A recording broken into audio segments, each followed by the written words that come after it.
All right. Welcome everyone to AJNA Bioscience's first ever live webinar and investor Q&A. This will be our first time to do a community fundraising round, which we'll talk a little bit about, or certainly our first time to be on the WeFunder platform. We're going to do some brief introductions. We'll give a high-level overview of the company, walk through some slides. I'll be presenting Joel Stanley, CEO, as well as our VP of Finance, Bob Judge, and our VP of Operations and Quality, Scott Hansen. Ben Falk here with us is our Communications Director. He will be moderating the Q&A section. By way of introduction, Joel Stanley, I was the founding CEO, first CEO of Charlotte's Web, which was really one of the first and largest CBD companies. I was with Charlotte's Web as CEO through its IPO in 2018, taking the company public. I remained as chairman of the board for many years. I stepped off the board of Charlotte's Web in 2021, specifically to start this company, AJNA Biosciences. So I'm the founding CEO here, and I'll let Bob Judge introduce himself. Hello, everyone. I'm Bob Judge. I'm VP Finance for AJNA Biosciences. I oversee the finance and accounting functions of the company, as well as human resources and general administration.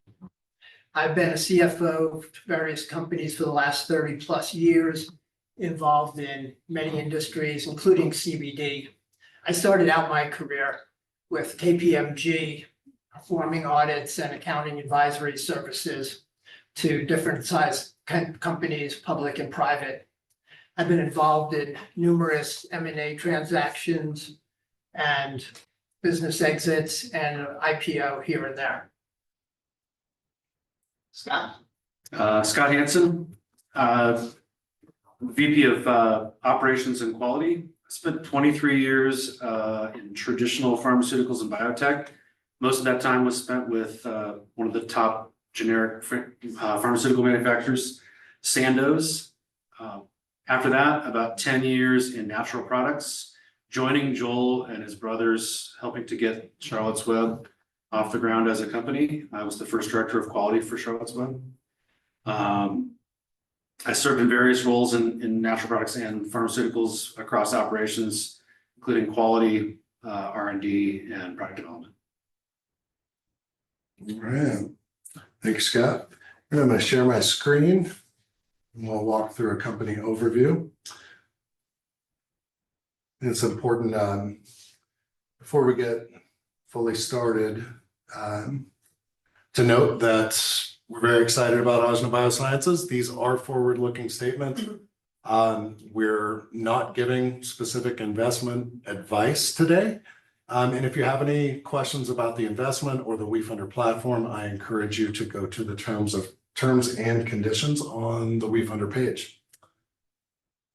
AJNA Biosciences is a botanical drug development platform, and put simply, we take highly medicinal plants, we move them through the FDA so that we can, for the first time, have pharmaceutical options that are more natural. A little bit of where we've been. All of us in this room have spent some time at Charlotte's Web and pioneered one industry. AJNA Biosciences combines that established experience with some of the top drug developers to create this botanical drug development platform. We did receive our DEA Schedule I manufacturing license.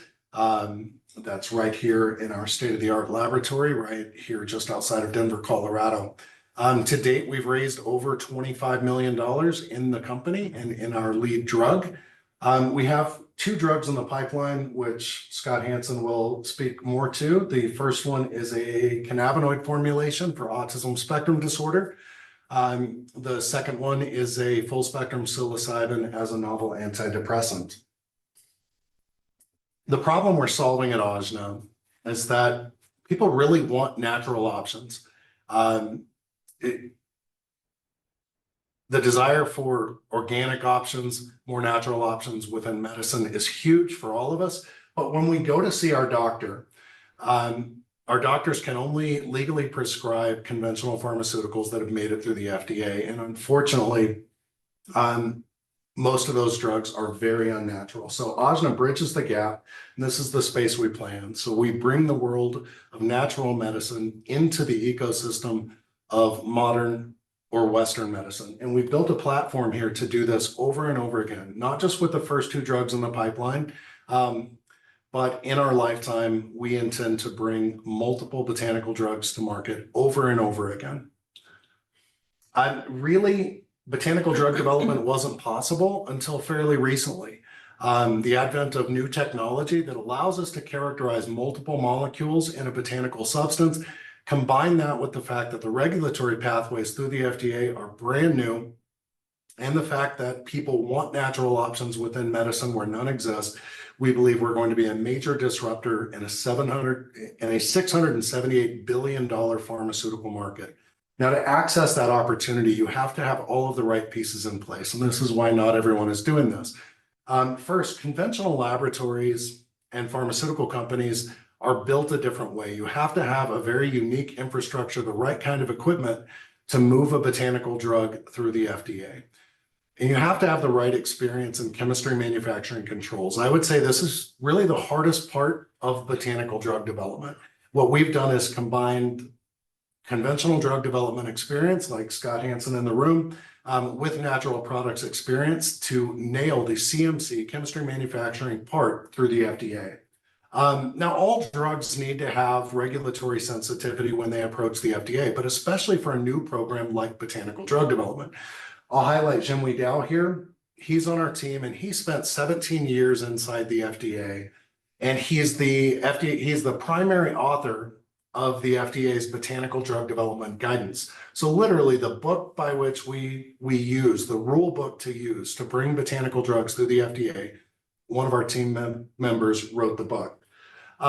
Next, any drug, botanical or otherwise, must have the right clinical expertise. So your clinical trial design must be right in order to get through the FDA. I'll highlight Dr. Oren Davinsky. He was the lead principal investigator, the only principal investigator and clinical trial designer to work on the first CBD drug, the only cannabis-based drug approved by the FDA. Also, we have Dr. Bob Feinling, who was the lead principal investigator on the only 2 FDA-approved drugs in the first indication we're going after.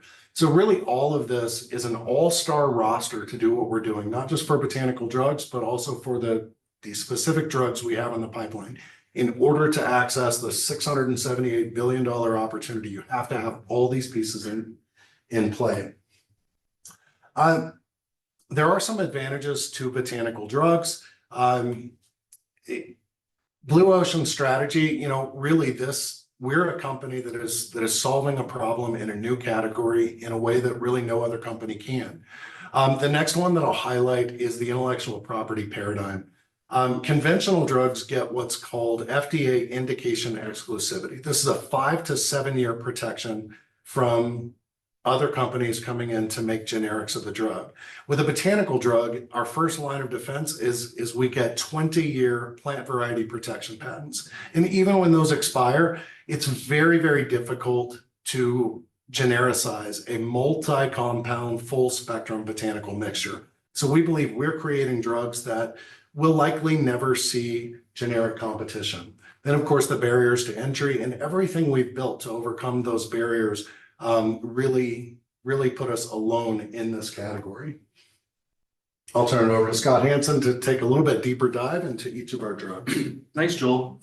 So as nature is our portfolio, we had a lot of candidates to look at, but the reason we selected the first 2 are we find some things that have clinical signals so that we have de-risked some of these. Some of the hardest parts of drug development is trying to find compounds that are going to have medical relevance.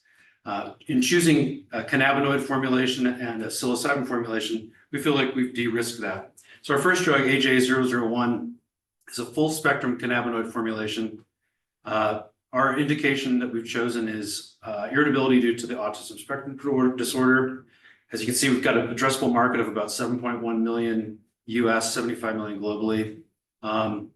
Only 2 drugs approved at the moment to go after that indication. They both have pretty significant side effects. So we're hoping that the drug we bring to bear is as effective and with fewer side effects.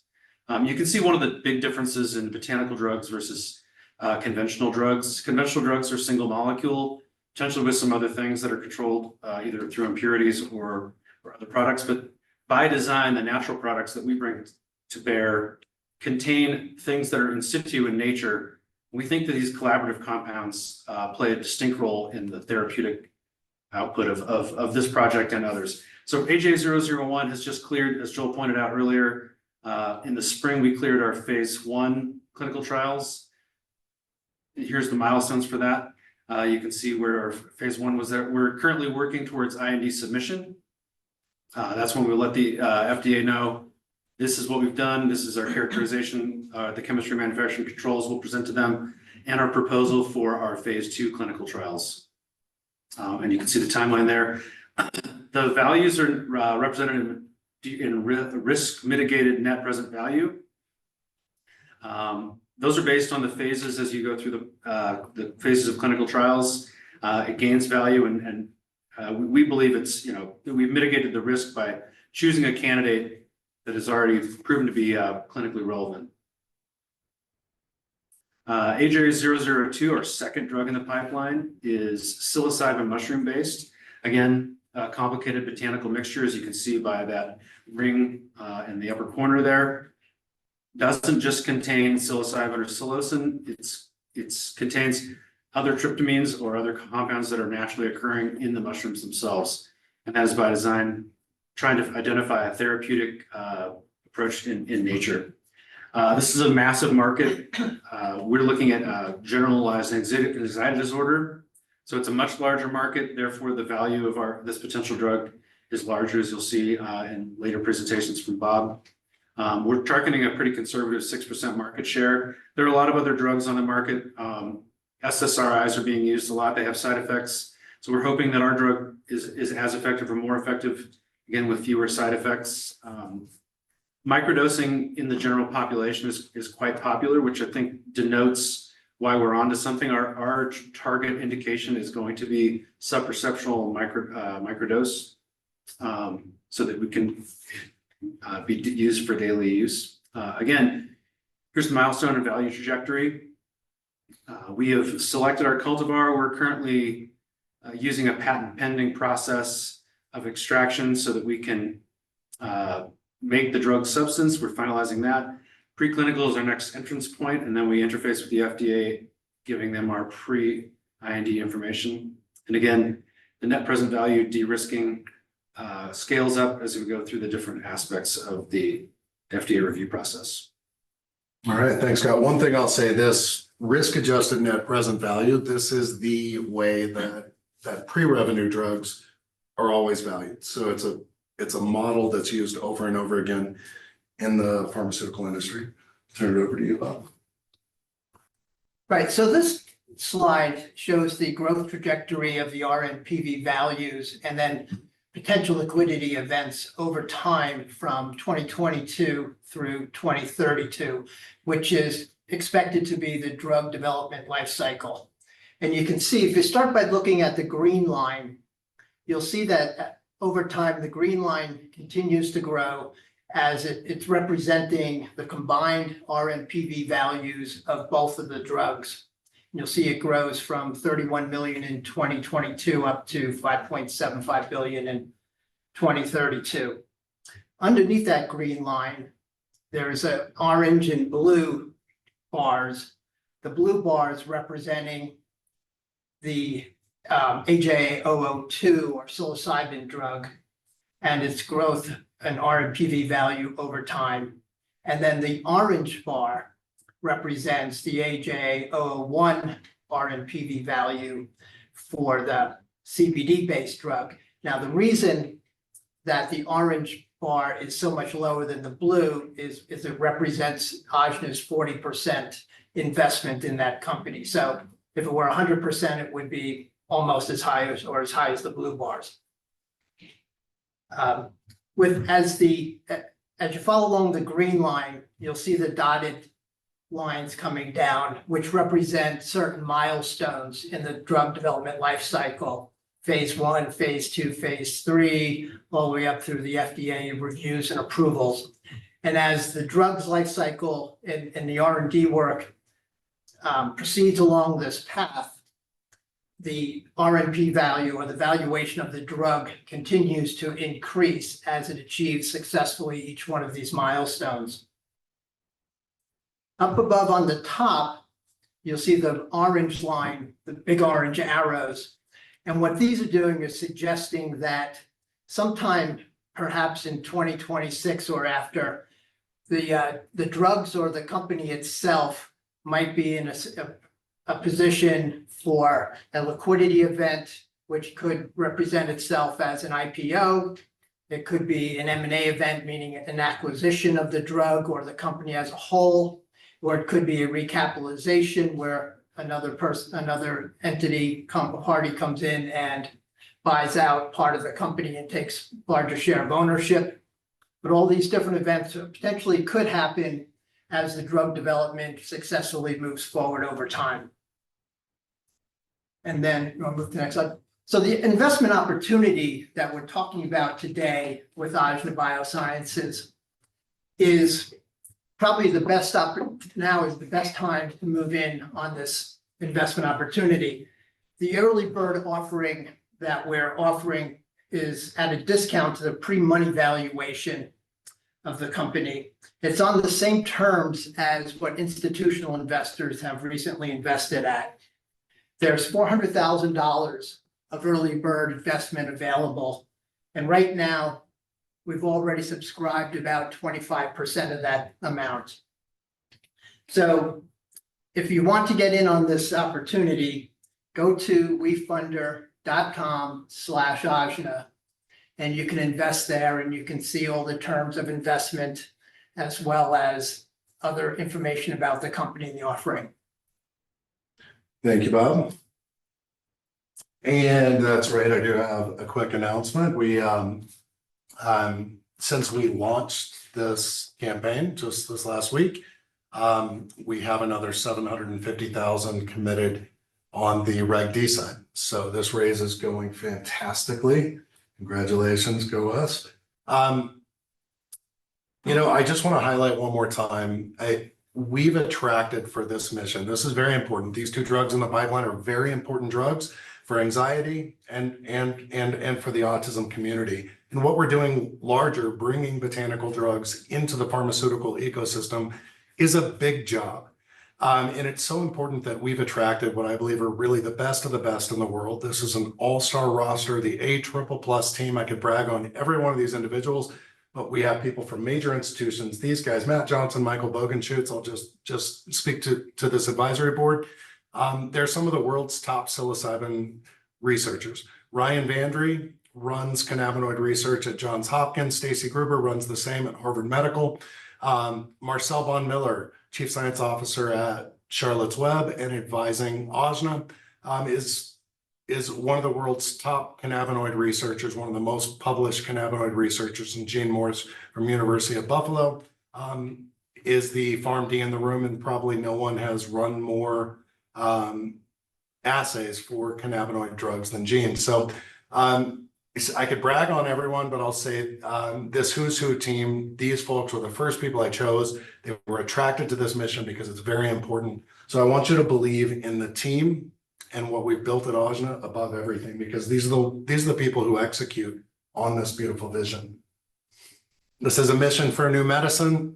It's wild that, 200 years ago, our entire pharmacy was plants.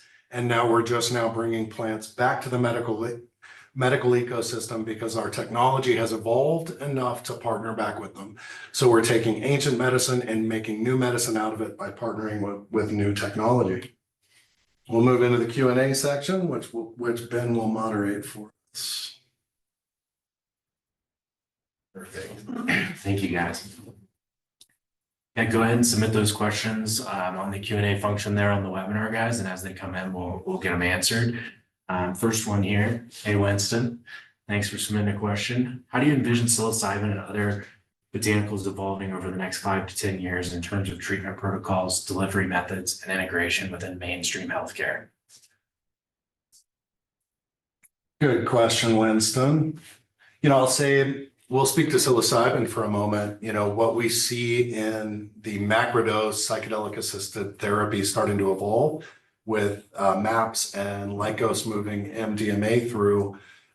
We see a lot of evolution that's necessary in which we bridge the gap between the assisted therapy side with the drug. So I think that our medical ecosystem is evolving for those. One of the things I'll say for AJNA, because we're moving forward with a daily use antidepressant with our psilocybin and not a psychedelic assisted therapy, we're not so much beholden to those slow moving parts of that evolution, but it is evolving. It's fun to watch. It's exciting to see. I think that some of the drugs in our future certainly will be of that macrodose scale. But at this moment, very, very, very grateful to companies like Lykos that are pioneering that specific evolution. The larger evolution for botanical drugs, I think that we're pioneering botanical drugs, and what you'll see, put simply, is more and more natural options put forward by AJNA and hopefully others in the future. Even though we appear to be one of the only ones really bringing natural options back to the ecosystem. Perfect. Need that, yes? No, I think Joel hit on all the marks. Right. So this one just came through. Looks like MAPS recently ran into challenges with their approval process.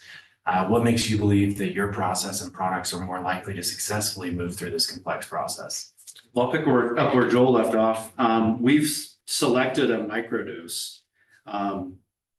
The uniqueness of that is we don't require assisted therapy with a sitting therapist in set setting, which I think serves us in two particular ways. One, we can avoid having to incur the extra cost of patients to have that assisted therapy. But another problem that I think Lykos has run into with some of the feedback is placebo control. So it's pretty hard to obscure that you didn't receive something that caused you to have a psychedelic trip. Again, our drug candidate is de-risked by going after a subperceptional dose so that we can avoid some of those placebo-controlled issues that I think are plaguing Lykos at the moment. Yeah, and that's a good question. It's an important question. I think Scott nailed it. And that placebo side is very important. Also with AJA002 as a daily use antidepressant, really the roadmap, the book for clinical trials and placebo-controlled randomized trials has already been written by TCAs and SSRIs and classical antidepressants. So we get to use a roadmap that's already been used for a drug that I believe is very important. We all believe here in the psychedelic assisted therapy, these macrodose experiences, we definitely believe in them, but this drug's very important. It has a little bit easier path, but it's very important because we believe it's a better, safer way than the conventional antidepressants we've been using for years. It's a good segue to this next question. Why botanical drugs, Joel? Oh, generally, okay. Why botanical drugs generally? Yeah, I mean, that's why AJNA really, for hundreds of years, thousands of years, all of our medicine came from plants. When we built our modern laboratory and our pharmaceutical system, we completely abandoned plants in favor of single molecules isolated from the plants or synthesized. Not to say that that's bad, but we completely threw out nature and the idea that nature putting all of these molecules together, that we evolved alongside all of that happening. We threw out the idea that that might still be true medicine. Well, the truth is we've only had the technology just recently to characterize all these molecules within a plant to reproduce the experience like a single molecule pharmaceutical. So it really wasn't possible to do botanical drugs the way that we can right now. So it's a new kind of drug in which we partner with that evolution found in nature that in many cases got it right and better than the single molecule. We partner with it, we characterize it, we reproduce the experience, and now finally have natural options in the modern healthcare paradigm. Perfect. Anything to add? No, sounds good. All right. How do you anticipate reversal of the Chevron deference impacting the process of moving this through the FDA? So I've been following the machinations of the Supreme Court pretty closely, actually, and I was concerned about that as well. There are a couple other cases the Supreme Court has issued on that look to disrupt the approval process of FDA drugs after they've already launched. It's unclear what that decision is going to do to the FDA as a department, but it does toss up into the air some concerns about federal regulatory agencies, the FDA being the one that we're the most concerned about.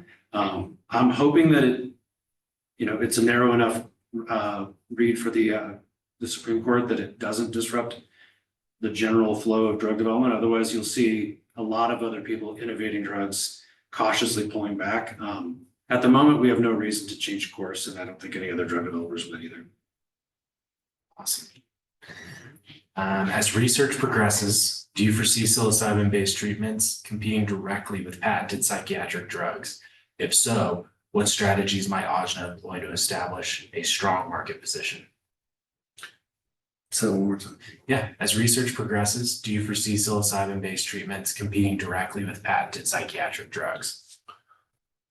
Yes, and in the case of AJA002, our psilocybin drug candidate, I look at it as a replacement for older antidepressants.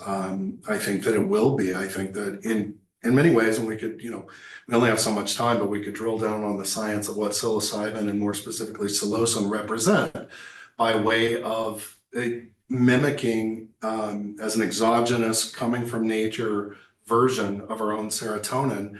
We're solving the problem that many of the antidepressants solve in a different way, and we believe a safer way. So yes, it competes directly with those antidepressants.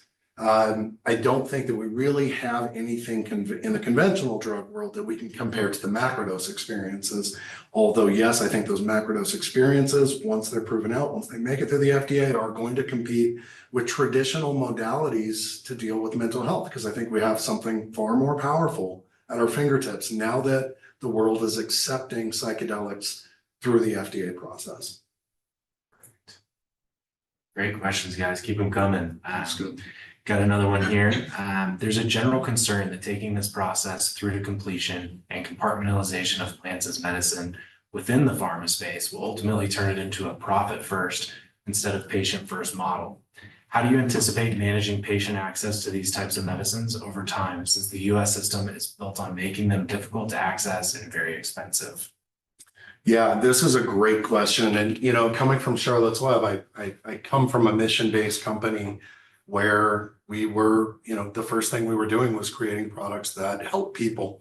One of the things we learned at Charlotte's Web is you can make a very efficacious product, but if you don't move it through the FDA and thereby make it so that physicians have clinical data and can legally prescribe it, you won't get that efficacious product into the hands of the multitudes of people that might be helped by it. I've learned that lesson firsthand. And I'm not going to pretend that our FDA approval system and our pharmaceutical system is perfect by any means, but I'll say it's what we have. And so as we go to create efficacious medicines, and these are efficacious medicines, we have to use the process we have to get this in the hands. And that's our greatest good, right? The majority of people throughout the US are not going to use psilocybin. There's some brave folks, thousands of people microdosing out there and macrodosing out there, but the majority of people, our friends, families, neighbors, are not going to use it until the man they trust in the white coat, their doctor, can legally prescribe it. So take all the money out of it. Yeah, that's a part of it. That's a part of the system that we all have to play in Western medicine. Take all the money out of it. What's important is that we provide access to people who can receive help from these very important products.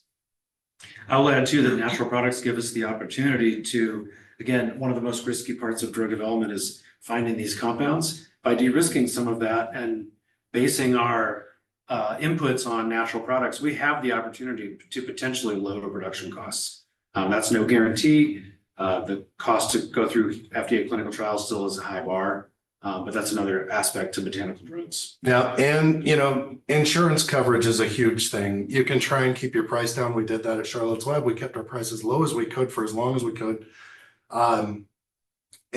getting insurance coverage, you have to go through the FDA. And for many of these families, when we reach that point where insurance begins to cover these important medicines, that's our greatest good.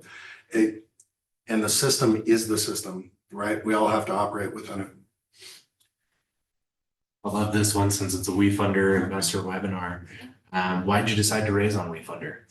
That is a great question. I found out about what's called Reg CF, community fundraising regulations fairly recently, and we chose to go on WeFunder.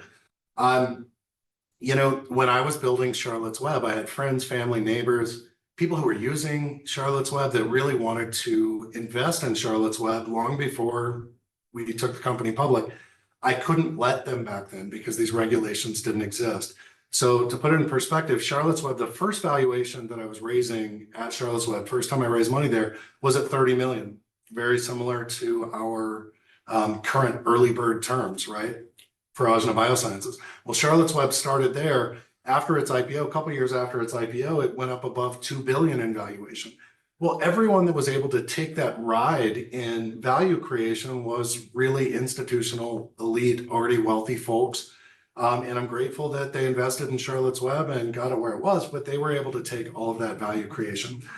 This time, with new regulations, this is what I consider the democratizing of early stage investment opportunities, where people like me and my community, my neighborhood, can choose to invest within my means for my own portfolio in early stage startups like this. So this is huge for me, and I hope to maximize community fundraising rounds for every raise that AJNA Biosciences does. So when we move into our Series A, I hope to maximize the community fundraising part and that democratized investment part. This one's kind of more for Scott, I believe. Scott, how would you say our production methods differ from those of traditional pharmaceuticals, specifically with respect to sustainability? That's an excellent question. And everything we do when we look at initialized processes all the way up through scale up, we think about sustainability of processes. I'll highlight our second drug, 002, as an important example of that. Mushrooms are, they're pretty quick growing, sustainable. We've developed cultivation practices that allow us to, at the end of that process, compost that, recycle everything that's possible. That's a big departure from potentially petrochemical derived, synthetically manufactured pharmaceuticals that are using harsher processes to achieve single compound molecules. We're taking nature and allowing nature to do its thing for the drug candidate, but also trying to return the substrates that we're using into the natural space. So it's very different. It's a unique approach. It's something that I think is unique to botanical drugs in general. Perfect. Bob, we haven't bothered you in a while. Yeah. We got one here for you that's on your side of the house. If I invest on WeFunder, what does my investment give me? Well, aside from the financial benefit, hopefully, what it gets you is a seat on the bus of this botanical development journey that we're all on, and being a part of that and entering these new frontiers of pharmaceuticals. And I think honestly that's probably, an exciting and emotionally great enjoyment for most people, as is just the opportunity for potential financial upside. Perfect. All right. Keep them coming, guys. This has been great. And I'd like just to add on the sustainability that, as Scott was saying, the processes are somewhat tweaked or maybe not conventional because we're trying to create sustainability within that, but there's also a financial benefit. And sometimes that's not seen up front. People think, well, if you're changing your process, it's going to be more cost. But ultimately, when you get these processes right and a nice sustainability path, all of a sudden other benefits, streamlining of the process comes into play, less wasted time, just better utilization across the board, and it translates into better financial benefits for the company as a whole. And investors. And environmentally, obviously. Let me throw one on that one too, because AJA 002, and this is something that I hope, and it's possible. There's never been a USDA certified organic pharmaceutical. No one's ever heard of such a thing. That just sounds crazy. AJA 002 and all of its processes are so green, and we get to control the inputs for those mushrooms. It's not just that it's a very green drug and that all of its waste can go back into composted soil. That's awesome. But also our processes, we might have on our hands one of the world's first organic pharmaceuticals, if you can imagine that. And I hope that it is. I'm not going to promise that it is. We do have to, there are other hoops to jump through, but it has that potential and possibility. If it's not the first one, I anticipate that one of our drugs in our later pipeline certainly will be. Yeah, great question. Perfect. Joel, can you elaborate on AJNA's long-term vision and how you see the company evolving over the next few years? Yeah, good question. So Bob was talking during the slide where we were showing the two first drugs candidates values. So AJNA has built its core competency as a botanical drug development platform. I think that we're maybe the only group in town or anywhere that can repeatedly bring oral systemic botanical drugs through the FDA. Maybe there's a couple of others, I'm not sure, but there's not many of them. We built our core competency there and really no one else can do it. So we intend to fill our pipeline over time and bring botanical drugs to market, first tens of them and then hundreds of them over the lifetime of this company. Now, we retain the optionality to build a commercialization department, right? But there are many large drug companies that commercialize drugs really well already. So what we're likely to do is sell parts of our beautiful drugs to commercialization partners. Think Pfizer, think Lilly, think Jazz Pharma.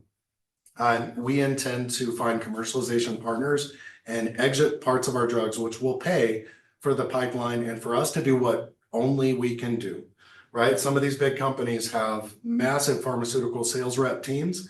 They have everything in place to get insurance coverage for these important drugs, to get Medicaid, Medicare coverage, things like that.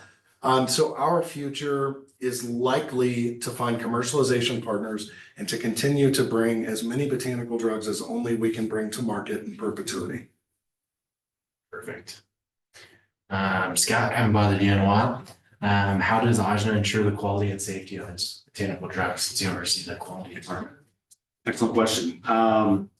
We harp on how unique we are and how different botanicals are from traditional pharmaceuticals. One place that they are very similar are the quality systems and the oversight that has to go into the drugs themselves. We've articulated the clinical trials, phase 1 through 4, that are required for standard pharmaceuticals. That's all true for botanicals as well. So all the same quality standards apply to botanicals as do other FDA approved drugs. The caveat to that is a challenge for us is we must characterize the complex botanical mixtures that are there, which again, that provides some IP protection, but it's a challenge on the chemistry side. But once we've cleared that hurdle, all the same quality standards apply to other approved medicines. Perfect. Just to keep picking on you, Scott, what would you say are the next steps after phase 2 trials?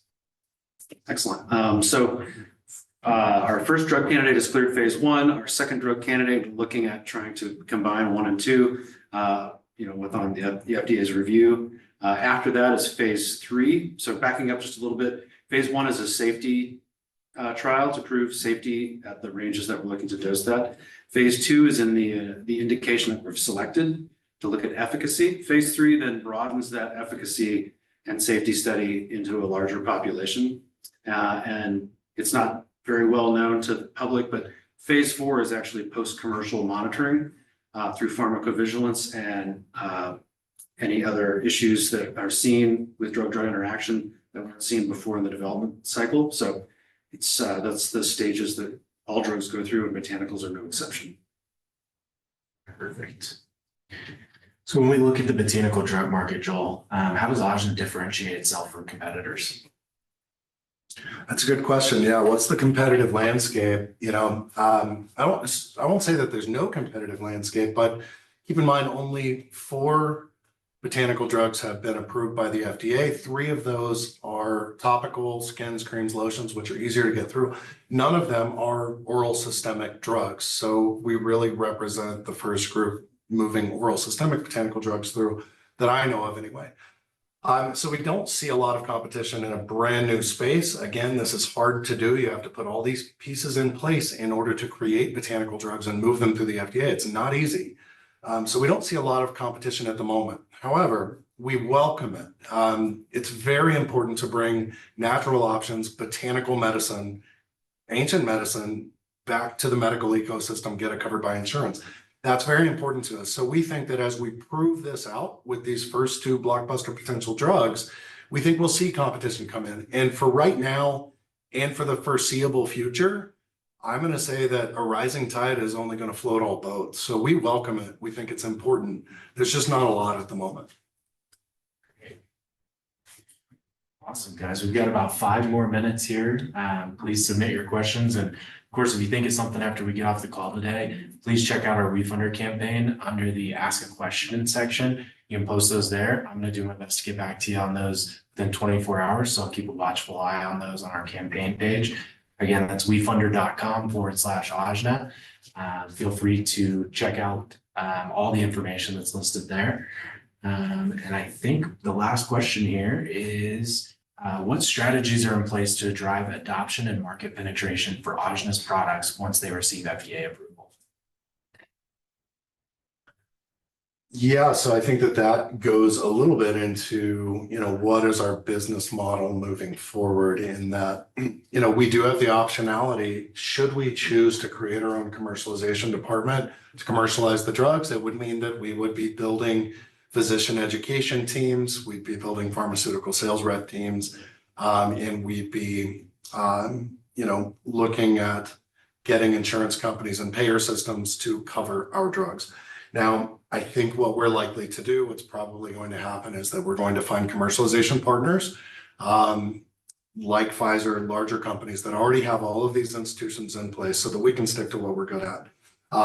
So it could be that the first drug exits to a large pharmaceutical company, XYZ company, second drug exits to another one. It could be that one of these large companies, once we start to get close to FDA approval or even have FDA approval, says, you know what, we want to make a large investment in AJNA because we want rights to these beautiful brand new botanical drugs that are disrupting the pharmaceutical industry. We want those rights. It could look a lot of different ways, but we're going to preserve our optionality to do it ourselves or partner with some of the best companies that already have that dialed. Perfect. Looks like the last one here in the queue. Bob, kick this one to you. How has AJNA been affected by the current economic climate? Well, the current economic climate is not truly affecting AJNA directly. As Joel mentioned, we're pre-revenue. We don't have products out for sale. So we're not really impacted by consumer behavior or consumer choices, nor are we affected by really supply chain in respects. But where we do feel an economic impact is with fundraising and investors, institutional investors and other investors, and what their feeling is on the future of the economy, how they see it going, their confidence, how much dry powder or investable dollars they have on hand that they want to put towards. And then also, it's just, understanding, do I want to put my money with botanical drugs, which we think is absolutely a great idea. There's such a great future here, as Joel was talking about. So economically, I think further down the road, as we develop more drugs, we might feel a little bit more of a changes in the economy, but right now it's not too impactful. Yeah, I would, great answer. We are pre-revenue. We're not as impacted as, say, a CPG company or someone that's selling a product. presently. The last few years, and if you talk to any startup founder, the last few years, they'll tell you has been one of the most difficult times in history to raise money for startups. And we, started the company a little over 3 years ago, and I've raised money many times in my life now. And I think it's very telling. It's a testament to the viability of what we're doing, that over these last few years, we've raised more than $25 million to date into AJNA Biosciences and our first drug. 15 million of that came from a very large institution, a 60, 70 billion dollar company. So yeah, there was a lull in the economic terms, especially for startup fundraising. And I noticed it. I'm not going to lie. I definitely noticed it, but I think we've actually turned a corner there. Again, we were successful through the last few years, keeping ourselves funded to reach all the milestones we have, which I'm very grateful for. And I think moving forward, what I think everyone's seeing is the economy turning the corner, particularly for biotech and startup biotech. Perfect. Well, guys, that's all the questions we've got, and it looks like we're right at the 45 minutes that we had slated for today. I want to thank everybody for attending, taking time out of your day. And thank you to those of you that have invested already. Please share that opportunity far and wide with your friends and family that would be interested in this type of investment. And thank you for those of you that have invested and for your belief in our mission. Thank you all. Thanks.